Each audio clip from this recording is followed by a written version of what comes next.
ইনশাআল্লাহ ফটিকছড়ি ভালো থাকবে, চট্টগ্রাম ভালো থাকবে, বাংলাদেশ ভালো থাকবে ধানের শীষের জয়ের মাধ্যমে। ফটিকছড়ি থেকে যিনি নির্বাচন করছেন আমার বাম পাশে দাঁড়িয়ে আছেন, ওনাকে চিনেন? সরওয়ার আলমগীর দীর্ঘ গত 10-15 বছরে ফ্যাসিস্ট শেখ হাসিনা বিরোধী আন্দোলনে আমার পাশে থেকে আন্দোলন করেছে। যত কর্মসূচি আমরা দিয়েছি সরওয়ার আলমগীর আপনাদের অনেককে নিয়ে সেখানে উপস্থিত হয়েছে, ভয় পায় নাই, সাহস দেখিয়েছে। তার ফল হচ্ছে আজকের সরওয়ার আলমগীরের ফটিকছড়ি থেকে বিএনপির ধানের শীষের মনোনয়নের মাধ্যমে আপনাদের সামনে উপস্থিত হয়েছে। তবে আন্দোলন শেষ হয় নাই। রাখো, এই যে চুপ করুন, চুপ করুন, চুপ করুন। আন্দোলন শেষ হয় নাই।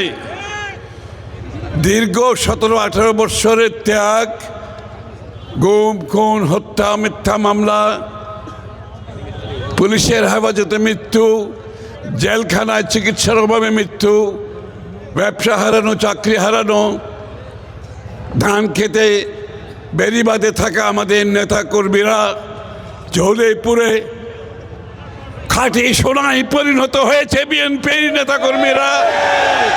সেই আন্দোলন এখনো শেষ হয়নি। এই আন্দোলন শেষ হতে হবে 12 তারিখে ইনশাল্লাহ। সুতরাং 12 তারিখে বড় দায়িত্ব সকলের, অনেক বড় দায়িত্ব। এই দেশের গণতন্ত্রের ধারক বাহক যাই বলতে চান সেটা হচ্ছে বাংলাদেশ জাতীয়তাবাদী দল। সেটা হচ্ছে বাংলাদেশ জাতীয়তাবাদী দলের নেতৃত্ব। শুরু হয়েছে শহীদ প্রেসিডেন্ট জিয়াউর রহমান দিয়ে একদলীয় বাকশাল থেকে বহুদলীয় গণতন্ত্র।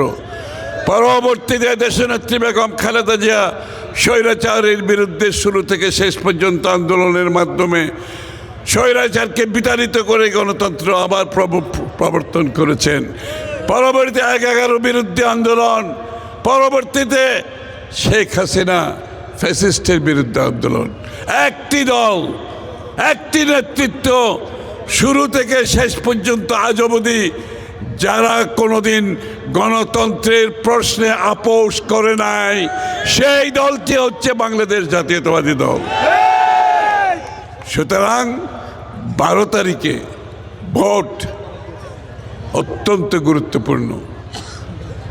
গণতন্ত্র ফিরিয়ে আনার জন্য, বাংলাদেশের মানুষের মালিকানা ফিরিয়ে দেওয়ার জন্য, বাংলাদেশের মানুষের রাজনৈতিক, সাংবিধানিক, গণতান্ত্রিক অধিকার ফিরিয়ে দেওয়ার জন্য একটা নির্বাচিত সংসদ, একটা নির্বাচিত সরকার যারা জনগণের কাছে জবাবদিহি থাকবে, দায়বদ্ধ থাকবে, যার মাধ্যমে বাংলাদেশের মানুষ তার মালিকানা ফিরে পাবে, অত্যন্ত গুরুত্বপূর্ণ, অত্যন্ত গুরুত্বপূর্ণ।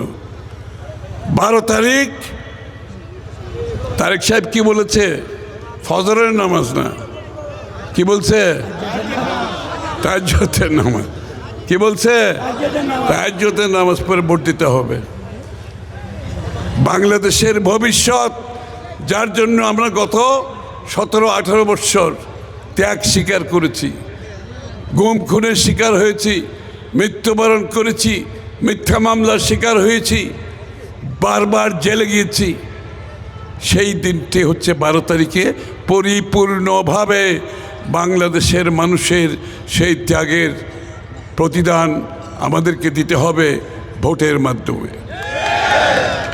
ইনশাআল্লাহ বাংলাদেশের ভবিষ্যৎ গড়ার যে স্বপ্ন, যে আকাঙ্ক্ষা জেগেছে, ফ্যাসিস্টকে বিতাড়িত করার পরে বাংলাদেশের মানুষের মনোজগতে যে পরিবর্তন এসেছে, যে প্রত্যাশা জেগেছে, যে আকাঙ্ক্ষা জেগেছে, সেই আকাঙ্ক্ষা তারেক রহমান সাহেব ধারণ করেন। সেই আকাঙ্ক্ষা বিএনপি ধারণ করে, যার জন্য উনি বলেছেন আই হ্যাভ এ প্ল্যান, আমার পরিকল্পনা আছে, আমাদের পরিকল্পনা আছে বাংলাদেশ গড়ার। তাহলে বাংলাদেশ গড়তে হলে, পরিকল্পনা বাস্তবায়ন করতে হলে 12 তারিখ ভোটে জিতলে চলবে না, বিশাল ব্যবধানে জিততে হবে, বিশাল ব্যবধানে জিততে হবে। এই জিতার মাধ্যমে সারা দেশের মানুষের কাছে, বিশ্বের কাছে এই বার্তা যেতে হবে, বাংলাদেশের মানুষ শান্তি চায়, বাংলাদেশের মানুষ সহনশীল রাজনীতি চায়, বাংলাদেশের মানুষ পরস্পরের সম্মান বোধের রাজনীতি চায়, বাংলাদেশের মানুষ তাদের জীবনযাত্রার মান উন্নয়ন করতে চায়, বাংলাদেশের মানুষ তাদের কর্মসংস্থান পূরণ করতে চায়, বাংলাদেশের মানুষ শিক্ষিত জাতি করতে চায়, মেধাবী জাতি করতে চায়, বাংলাদেশ এর মানুষ তার স্বাধীনতা সার্বভৌমত্ব দেখতে চায়। কোনো বিদেশি শক্তি বাংলাদেশকে পরিচালনা করার কোনো সুযোগ নাই, এটাই বাংলাদেশের মানুষ চায়। এই আকাঙ্ক্ষা বারবার বাংলাদেশ যখন ক্রান্তি লগ্নে কঠিন সময় অতিক্রম করেছে, একটি দলের উপর মানুষ আস্থা রেখেছে, সেটা হচ্ছে বাংলাদেশ জাতীয়তাবাদী দল। আজকে আবারও এই ক্রান্তি লগ্নে বাংলাদেশের মানুষ তাদের আস্থা রেখেছে বাংলাদেশ জাতীয়তাবাদী দলের উপর, তারেক রহমানের উপর, দেশনেত্রী বেগম খালেদা জিয়ার উপর, শহীদ প্রেসিডেন্ট জিয়াউর রহমানের উপর। এই প্রত্যাশা আমরা সকলে মিলে পূরণ করতে হবে। আগামীর বাংলাদেশ, যে আকাঙ্ক্ষা নতুন প্রজন্মের জেগেছে, যে আকাঙ্ক্ষা আমাদের মহিলাদের জেগেছে, যে আকাঙ্ক্ষা আমাদের সর্বস্তরের সব গোষ্ঠীর জেগেছে, সবার আকাঙ্ক্ষাকে মাথায় রেখে আগামী দিনের পরিকল্পনা তারেক রহমান সাহেব গতকাল ঢাকায় দিয়েছে, আপনারা শুনেছেন তো, গতকাল দিয়েছে, সবাইকে মাথায় রেখে পরিকল্পনা। এই পরিকল্পনা ইনশাল্লাহ আমরা পরিপূর্ণভাবে বাস্তবায়ন করব এবং সকলে মিলে করব। তারেক রহমান সাহেব একা করতে পারবে না, আমরা সবাই মিলে পারবো না, আপনারা শুদ্ধ মিলে করতে হবে। জিয়াউর রহমান সাহেবের খাল কাটার কর্মসূচি মনে আছে? আপনারা সবাই গিয়েছেন না? কাউকে কি পয়সা দিয়ে নিয়ে গেছিল খাল কাটতে? সবাই নিজের থেকে দেশের জন্য, নিজের গরজে। তারেক রহমান সাহেব 18,000 কিলোমিটার খাল খননের ঘোষণা দিয়েছে, তা আমরা সবাই মিলে সেটা পরিপূর্ণ করতে হবে না? সেটা পালন করতে হবে না? 25 কোটি গাছ লাগানোর কথা বলেছে, 25 কোটি গাছ কি তারেক রহমান লাগাবে? তা আমরা সবাই মিলে লাগাবো না? হ্যাঁ, আগামীর বাংলাদেশের স্বপ্ন সবাইকে নিয়ে, সবার অংশগ্রহণে।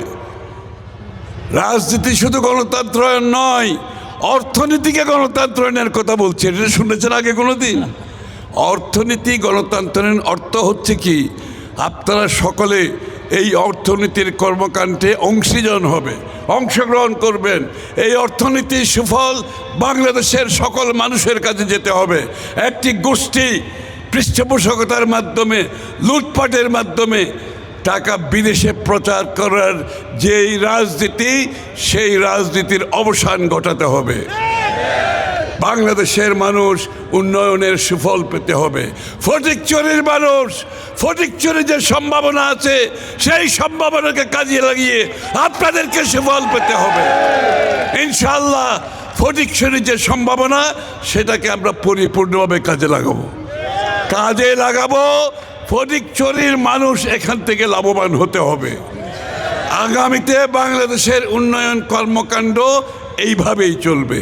যে অঞ্চলের যে সম্ভাবনা, সেই সম্ভাবনাকে পরিপূর্ণভাবে কাজে লাগিয়ে সেই অঞ্চলের মানুষের ভাগ্য পরিবর্তনের মাধ্যমে বাংলাদেশের অর্থনীতিকে সামনের দিকে এগিয়ে নিয়ে যেতে হবে।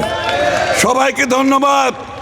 12 তারিখ রাত্রে যে খবর শুনতে চাই আপনাদের কাছ থেকে, জয় নয়, শুধু বিশাল ব্যবধানে জয় চাই।